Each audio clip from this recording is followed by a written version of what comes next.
Today, we're going to talk about a system designed to make vote tampering mathematically impossible, identity fraud totally obsolete, and public accountability permanent. It's called Ruachnet, and this is a complete reimagining of what democracy could look like. I mean, really think about that for a second. What if you didn't have to hope or trust that your vote was counted the right way? Not some government official, not a hacker, not a political party. What if trying to change a vote was just physically impossible? Now that is the massive idea behind Ruachnet. We're moving away from fallible human systems and promises and towards something completely different, absolute, unchangeable mathematical proof. So why do we even need something this radical?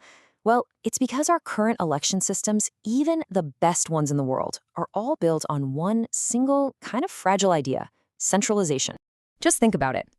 Everything funnels through a central point. Votes are sitting on government servers. People are counting ballots by hand.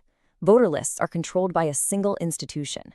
And all of this creates potential points of failure or manipulation. So even when everything works perfectly, we're all still just asked to trust the process.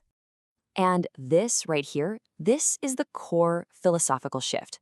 Ruachnet wants to replace that fragile trust with something way, way stronger: cryptographic verifiability.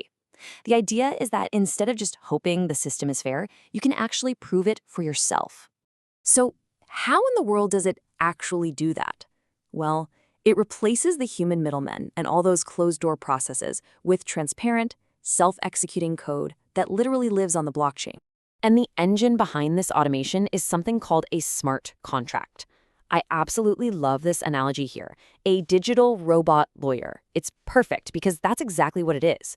It's a piece of code that enforces the rules of the election: who can vote, when they can vote, how a winner is decided, automatically, without any human getting in the middle to make a mistake or be influenced. So let's get into the first pillar of security. How does this system actually make a vote unbreakable? Well, it all starts with the foundational technology itself, the blockchain. This is what makes every single vote permanent and unchangeable. The slide calls it a shared digital notebook that can never be erased, which is a great way to put it. Picture this. Instead of one official record book locked in a vault, there are thousands of identical copies spread all across the globe on different computers. If you wanted to fake an entry, you'd have to find and change every single one of those copies at the exact same time. It's pretty much impossible, and that's what makes it immutable.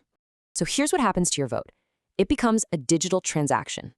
The network validates it, bundles it into a block with a bunch of other recent votes, and then, using cryptography, it chains that new block to the one that came right before it. This creates this long, unbreakable chain. If you wanted to change one single vote from the past, you'd have to break that chain and every single link that came after it. And this is the real genius of it.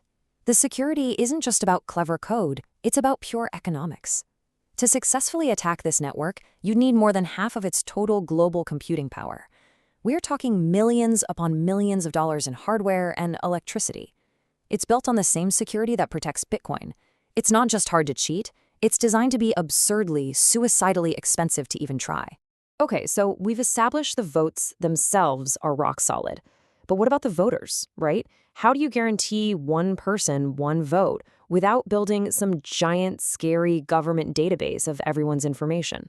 This part is incredibly clever. The system uses your biometrics, say your fingerprint, but, and this is the crucial part, it never ever stores the image of your fingerprint. Instead, it just pulls out the unique mathematical patterns, runs them through a one-way cryptographic function to create a secure code, and that code generates your unique voter ID.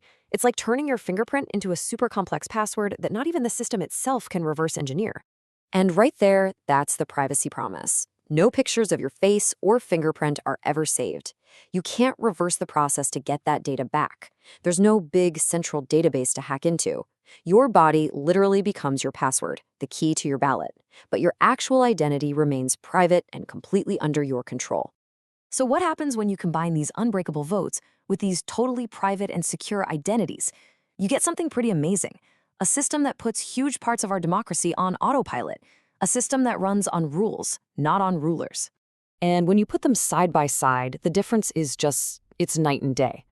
We go from waiting for days or weeks to get results to seeing them tallied in real time. We go from the huge costs of paper and labor to something that's mostly automated. And the risk of fraud? It goes from being a constant worry to being mathematically infeasible.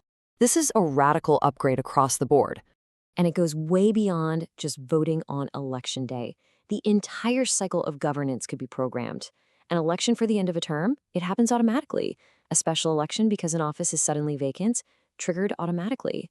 And get this, if enough verified citizens digitally sign a recall petition, a vote on that official can be initiated automatically. Accountability gets hard-coded right into the system. At the end of the day, the philosophy here is about fundamentally changing where power actually sits.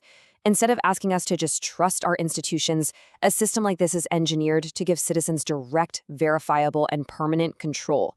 It ensures that power truly stays with the people. And that leaves us with this final massive question. If we really can build our democratic systems on top of impartial, unbreakable code, it forces us all to ask a much bigger question. What rules do we actually want to write into the source code of our society? Now that is something to think about.